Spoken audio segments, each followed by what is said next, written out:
Телевиз үзэгч эцэгчүүд сурагчид та бүхэндээ энэ өдрийн мэндийг хүргэе. Сурагчид маань сурах бичгээ, дэвтэр үзгээ аваад Сингэр дэлгэцийнхээ өмнө ээж аавтайгаа духлан суусан гэдэгт багш нь итгэлтэй байна.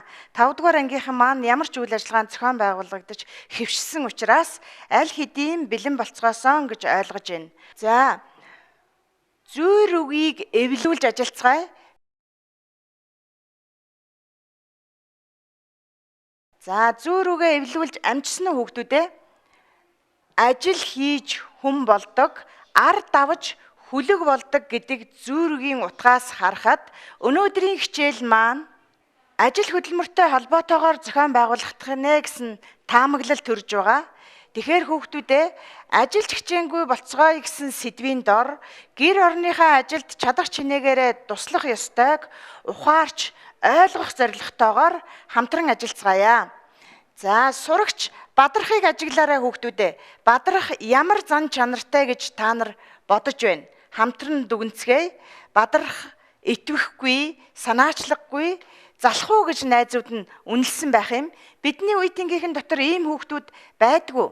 Тэгвэл хэдүүлээ сайн зан чанарын эзэн болоход нь туслаж хамтарч ажиллацгаая. Сурах хүчгийнхээ 27 дугаар хуудаснаас ааруул сэдвийг уншаад багштайгаа хамтарч ажиллаарай. Бадрах ямар ажлыг хийсэн бэ? Бадрах аргал оруулсан, ус авсан, хургаа харсан. Бадрахын эзэн ааруул яагаад амттай байсан бэ? Өөрөө хөдөлмөрсөн учраас, чин сэтгэлээсээ хандсан учраас ааруул амттай байсан төдийгүй бадрах маань өөрчлөгдөж чадсан байна. Бадрах гэр орны ажилд туслах нь зөв гэж бодож олохдоо ажилч хичээнгүй болохын тулд загнуулсны дараа ажил хийх нь тохиромжгүй. Ямар нэг болцолтойгоор ажил хийх юм бол биднэрт энэ зорилготой нийцэхгүй. Хүссэн үедээ ажил хийдэг буюу зарим үед зүгээр суудаг байх нь ажилч хичээнгүй болоход саад болно. За, шийтгэлийн хэлбэрээр ажил хийдэг бол тун тохирохгүй. Бусдаар хэлүүлж байж ажилдаг бол болохгүй гэж үнэлсэн төдийгүй бадрах маань сайн дураараа аав ээжигээ баярлуулж аргал оруулсан, ус авсан, хургаа харсан, аав ээжийнхээ ачийг хариулах нь зөв гэж үнэлдүгнээд мөн чадах бүх ажлаа өдөр бүр хуваарийн дагуу чин шударгаар үнэнчээр хийж чадах юм бол ажилч хичээнгүй болох юм байна гэж үнэлсэн байна.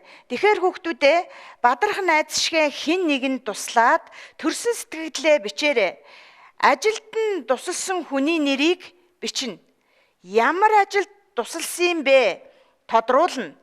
Ямар цаг хугацаанд хамтарч ажилласан юм бэ? Сонгоно. Бусдын ажилд туслах чамд ямар сэтгэгдэл төрсөн юм бэ? Бичиж тэмдэглэн. Туслуулсан хүн чинь ямар сэтгэгдэлтэй байгааг ярилцаж сонсоод бичиж тэмдэглэх юм. Иргэний ёс зүйн боловсрал хичээл маань сайн зан чанарыг эзэмшүүлэх, зөв дадлыг хэвшүүлэх үүрэгтэй хичээл учраас манай эцэгчүүд өнөөдрийн хичээлээс гэр орныхаа ажилд туслах нь маш чухал. Гэр орныхонтойгоо үргэлж хамт байхгүй, тусдаа амьдрах үе эхэлнэ. Тиймээс уг боломжийг ашиглаж ажил хөдөлмөр хийх юм бол сайн явхад чинь тусдаа гэдгийг хүүхдтэй ойлгуулад хамтарч ажиллаарай. Өнөөдрийнхөө хичээлийг хамтран зохион байгуулсан та бүхэндээ баярлалаа. Баяртай.